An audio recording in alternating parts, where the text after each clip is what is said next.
धरती माता, हम इसे कहते हैं भारत माता। यहाँ देवियों का नाम पहले लिया जाता है, तो कैसे नैरेटिव बदला जाता है कि इस देश की महिलाओं का दिमाग खराब कर दो, देश अपने आप खत्म हो जाएगा। साउथ अफ्रीका की एक बहुत बड़ी यूनिवर्सिटी में कहा गया था कि किसी भी देश को बर्बाद करने के लिए वहां पे बम, बारूद, गोला, असला दागने की, मिसाइल दागने की जरूरत है ही नहीं। आप उस देश की सामाजिक व्यवस्था, सांस्कृतिक व्यवस्था, शैक्षणिक व्यवस्था और पारिवारिक व्यवस्था को खत्म कर दो, वो देश अपने आप खत्म हो जाएगा। अब यही षड्यंत्र चल रहा है। कैसे चल रहा है? 3 स्टेज पे काम होता है। 25 वर्ष तक की बच्चियों को बिगाड़ने का काम बॉलीवुड अपने टीवी सीरियल के माध्यम से करता है। 25 से 35 वर्ष की शादीशुदा महिलाओं का जीवन और उनके परिवार को बर्बाद करने का काम एकता कपूर जैसी महिलाएं अपने टीवी सीरियल के माध्यम से करती है। और जो नौकरी करती हुई बहन, बेटियां, महिलाएं हैं, जो कि वर्किंग विमेन हैं, उनका दिमाग खराब करने का काम ये ओटीटी प्लेटफॉर्म्स अपने वेब सीरीज के माध्यम से करता है। कैसे करता है, मैं संक्षिप्त में एक एक उदाहरण देकर आपके समक्ष रखूंगी। और बहुत जरूरी है कि जब हम तो एक साधारण व्यक्ति है, हम संसारिक जीवन में रहते हैं, लेकिन यहाँ पर जो उपस्थित हमारे संतगण हैं, महंतगण हैं, इनके बहुत बड़ा फॉलोअर्स ग्रुप रहता है, बहुत से लोग आते हैं, बहुत सी महिलाएं आती है। ये बात वहां तक पहुंचे क्योंकि वो यहाँ पर उपस्थित नहीं है, पर हमें पता है कि वीडियो के माध्यम से हमारे संत श्री, हमारे महंत श्री हमारी ये वाणी जो है उन तक पहुंचाएंगे कि कैसे करते हैं। ये एक फिल्म बनाते हैं, 25 वर्ष की तक की बच्चियों को कैसे बिगाड़ना है। हिंदुओं के परिवारों को बिगाड़ने के, तोड़ने के षड्यंत्र चल रहे हैं। और सिर्फ एक हिंदू को नहीं खराब करना है, उसके पूरे के पूरे कुटुंब को बर्बाद कर देना है।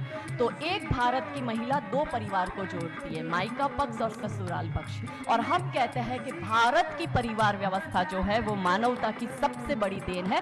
तो इसी व्यवस्था को खत्म कर दो। कैसे कर दो? तो ये एक फिल्म बनाते हैं अतरंगी रे।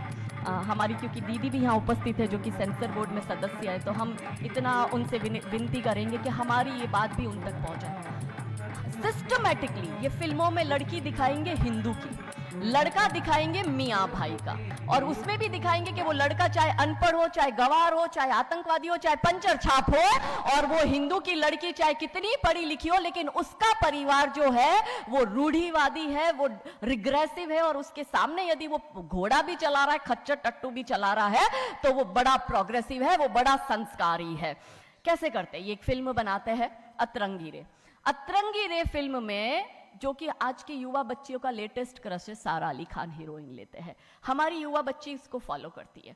उसमें यह दिखाते हैं कि सारा अली खान जो एक मुस्लिम लड़के के प्यार में पड़ जाती है और अपने परिवार से विरोध कर कर, उनसे लड़ झगड़ कर ट्रेन में बैठकर वो भाग जाती है। उसी ट्रेन में एक संवाद होता है उस पिक्चर के हीरो का और उसी हीरोइन का। दोनों अपनी अपनी लव स्टोरी शेयर करते हैं।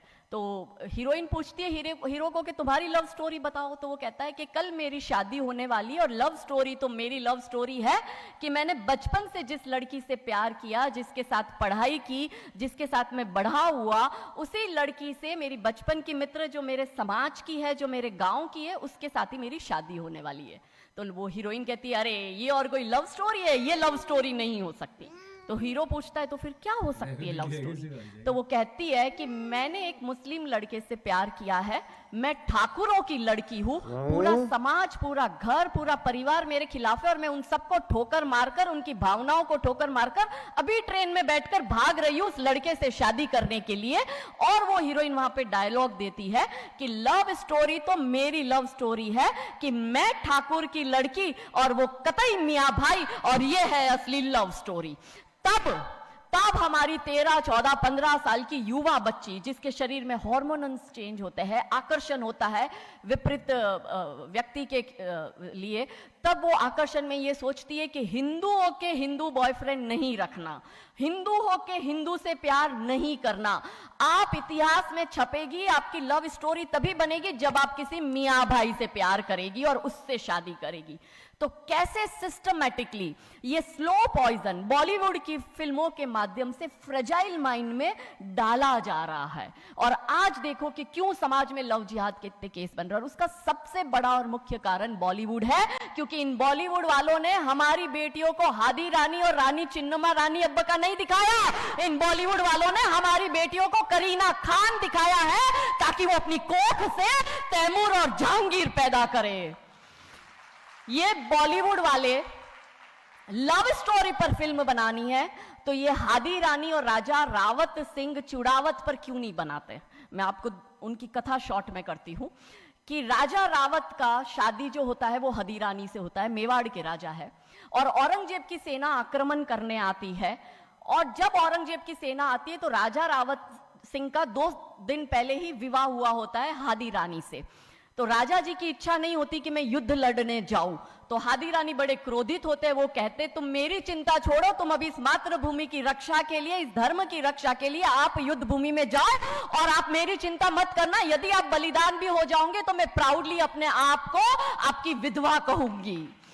तब राजा रावत युद्ध लड़ने जाते हैं। युद्ध भूमि में राजा रावत जी को हादी रानी की बहुत याद आती है, क्योंकि नई नई शादी हुई होती है तो नई बियाई दुल्हन को छोड़ के आए होते हैं, तो बहुत याद करते हैं। तो वो अपने दूत को कहते हैं, अभी सेना आने में समय होता है और युद्ध में भी समय होता है, तो वो कहते हैं अपने दूत को कि जा तू रानी सा के पास जा महल में और उनसे कहे कि राजा जी को आपकी बहुत याद आ रही है, आप अपनी कोई एक निशानी उनके लिए भेजो। दूत भी बड़ा टेंशन में आ गया कि ये युद्ध भूमि में बैठे और इनको हादी रानी की याद आ रही है, ये युद्ध लड़ेंगे कैसे और जीतेंगे कैसे। पर वो दूत डरते डरते पहुंचा रानी सा के पास और रानी सा को कहता है कि राजा रावत जी ने आपकी एक निशानी मंगाई है, उनको आपकी बहुत याद आ रही है। तो रानी सा बहुत क्रोधित हो जाते कि ये मेरा पति कैसा, ये युद्ध लड़ेगा कैसे, औरंगजेब की इतनी बड़ी विशाल सेना है, यदि जहां युद्ध भूमि में बैठकर उसको रणनीति बनानी है वहां वो मेरी निशानी मंगवा रहा है। तब हमारी हादी रानी क्रोधित होती है, हाथ में तलवार लेती है, अपनी गर्दन काटती है, थाल में सजा के दूत को देती है और कहती है जा तेरे राजा को जाके दे देना मेरी निशानी। तब वो दूत युद्ध भूमि में जाता है, राजा जी को हादी रानी की निशानी यानी कि उनका कटा हुआ मुख देता है। राजा जी बड़े दुखी हो जाते हैं, उनको लगता है उनसे बहुत बड़ी गलती हो गई। राजा जी रानी की अंतिम इच्छा समझ जाते हैं। रानी जी के लंबे बाल होते हैं, उन बाल की वो माला बनाते हैं, उनके मुख की माला बनाते, वो युद्ध लड़ते हैं, औरंगजेब से युद्ध जीतते हैं। और जीतने के बाद राजा रावत वहीं युद्ध भूमि में अपना बलिदान देते, अपनी गर्दन काटकर वहीं अपने जीवन का त्याग करते हैं। यह है लव स्टोरी। पर बॉलीवुड इस पर फिल्म नहीं बनाएगी कि इतिहास चुराए नहीं है, हमने इतिहास बनाए हैं और लाखों शीश कटे हैं रण में, तब जाके हिंदू कहलाए हैं। ये महान गौरवशाली इतिहास हमारा, पर बॉलीवुड इसका इतिहास हमारे समक्ष आने नहीं देता। अब रहा 25 से 35 वर्ष की महिला, कैसे बिगाड़ती है एकता कपूर। वही sari, typical dress, typical getup, पीछे उसकी सीरियल में एकता कपूर की सीरियल में पीछे बहुत बड़ी अंबे मां की मूर्ति। दिखाएंगे कैसे हिंदू महिला को, क्योंकि परिवार खत्म करना है हिंदुओं का। तो वो एक से प्यार करेगी, शादी दूसरे से करेगी, जीवन में तीसरा पुरुष आएगा, फिर दूसरा मर जाएगा, फिर उसको चौथा पसंद आने लगेगा, फिर जो मर गया वो जिंदा हो जाएगा, फिर कंफ्यूज हो जाएगी किसके साथ जाऊं, दूसरे के साथ कि चौथे के साथ। क्या हमारी भारतीय महिलाएं, क्या हमारी हिंदू महिलाएं, सबसे बड़ा प्रश्न ये है कि क्या हम 4-4 पुरुषों के साथ अफेयर करते हैं? क्या ये हमारा सम्मान है? और अगर यदि हम सब एक होकर इसके लिए नहीं बोलेंगे तो ये आवाज नहीं उठेगी। और दुख की बात यह है कि ऐसी एकता कपूर जैसी महिलाएं जो घर तोड़ने का काम कर रही है, इनको पद्मश्री अवार्ड मिल जाता है। कैसे मिलता है? भारत सरकार से इस भूमि पर खड़े होकर मैं निवेदन करती हूं कि आप ऐसी महिलाओं के पद्मश्री वापस लो, क्योंकि ये महिलाएं हिंदू परिवारों के मकान, घर तोड़ने का काम कर रही है।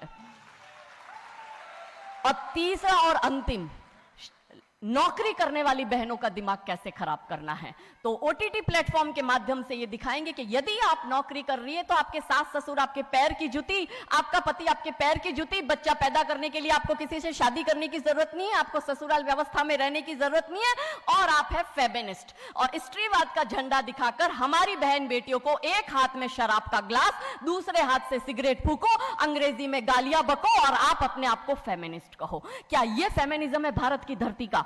ये कभी नहीं हो सकता। रानी चिन्नमा, रानी अब्ब का फेमिनिज्म का उदाहरण है। और दूर जाने की जरूरत नहीं है, हमारी परम पूजनीय दीदी मां साध्वी रितंबरा दीदी मां फेमिनिज्म का सबसे बड़ा उदाहरण हमारे समक्ष है। रानी नायका देवी, रानी लक्ष्मीबाई हमारे लिए फेमिनिज्म का सबसे बड़ा उदाहरण है। तो यहां उपस्थित सभी महानुभावों से हम यही विनती करते हैं कि फिल्म के माध्यम से ड्रग्स अश्लीलता और गाली गलौच, ये दिखाने के सिवाय कुछ नहीं होता। तो हम सब मिलकर एक साथ एक आवाज उठाए कि इन चीजों का बंद होना बहुत जरूरी है, क्योंकि आने वाली पीढ़ियों को बर्बाद करने का काम ये लोग अपने टीवी सीरियल और फिल्मों के माध्यम से कर रहे हैं। और क्योंकि शुरुआत भगवान राम जी के नाम से करी थी, तो अंत भी हम भगवान राम जी के नाम से करना चाहेंगे।